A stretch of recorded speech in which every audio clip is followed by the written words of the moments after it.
Alright guys, on this week's episode of Julie's Playbook, we're going to be talking about injuries. Injuries going on all around the NFL. Lamar Jackson, what happened in his first NFL start?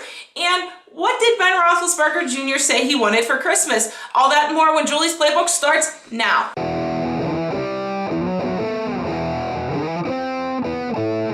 Alright guys, so the next topic we have to talk about is Ben Roethlisberger Jr. Ben Roethlisberger Sr. said his son wants a Steelers helmet, a pair of gloves, and a James Conner jersey. I think Ben Jr. has finally crossed off Le'Veon Bell just like the rest of us and wants to rep his dad's new running back. Alright guys, so the next topic we have to talk about is Lamar Jackson. Lamar Jackson had a crazy first NFL start for the Ravens. His team won against the division rival, the Cincinnati Bengals. But here's the thing, he had the most rushing yards in the first start with 117. That's beating out Michael Vick.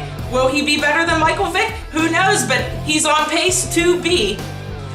Alright guys, so the first topic we have to talk about is the injury to Alex Smith. Alex Smith went down with a season-ending injury when he broke his tibia and fibula, but the eerie thing is, on November 18th, the day Alex Smith got hurt 33 years prior, Joe Theismann went down with an eerily similar injury, and here's another crazy thing. Not only did it happen on the same day 33 years later, the game that Joe Theismann played in ended it with the same score of 23-21. Well, it's just eerie how that happened, and it's unfortunate for the Redskins fans that they lost their quarterback. But however, Colt McCoy now will get the start, and the Redskins brought in Mark Sanchez to back up Colt McCoy.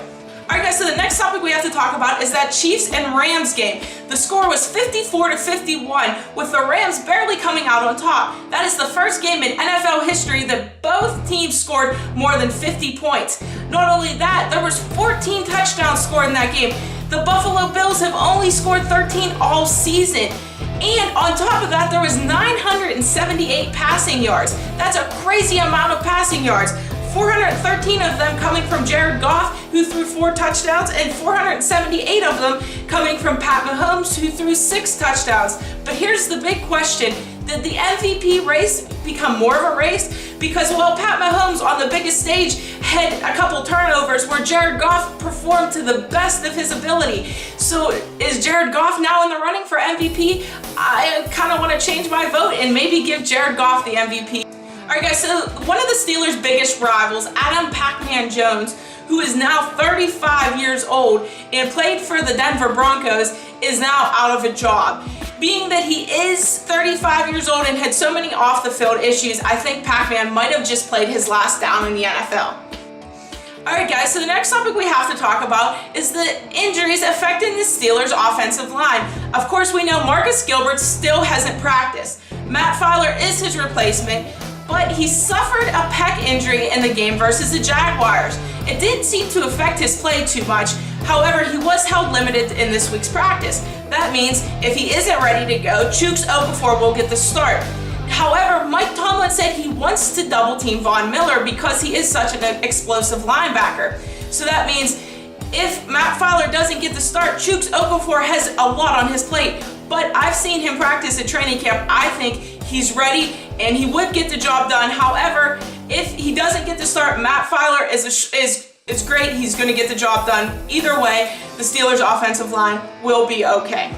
Alright guys, the next topic we have to talk about is Vance McDonald. Vance McDonald is going to have to be a security blanket for Ben Roethlisberger like Heath Miller was. Those Broncos linebackers like to pass rush, so quarterback Ben Roethlisberger is going to be looking for those quick, easy passes to his tight end. Of course, we've seen Vance McDonald put up some crazy numbers, so for all you fantasy owners, I would start Vance McDonald because I'm looking for a high-scoring game out of him. Alright guys, you fantasy owners need to be on alert. Todd Gurley suffered an ankle injury in that high-scoring game versus the Chiefs. There's no word if he will start, but of course if he has an ankle injury, I look for limited reps out of Gurley. Alright guys, so that does it for this week's episode of Julie's Playbook. Don't forget to like, share, and comment on this video. And of course, if you guys want to play fantasy football, don't forget to challenge me in Draftkings. That's at JGurnick9. But until next week, that's a wrap.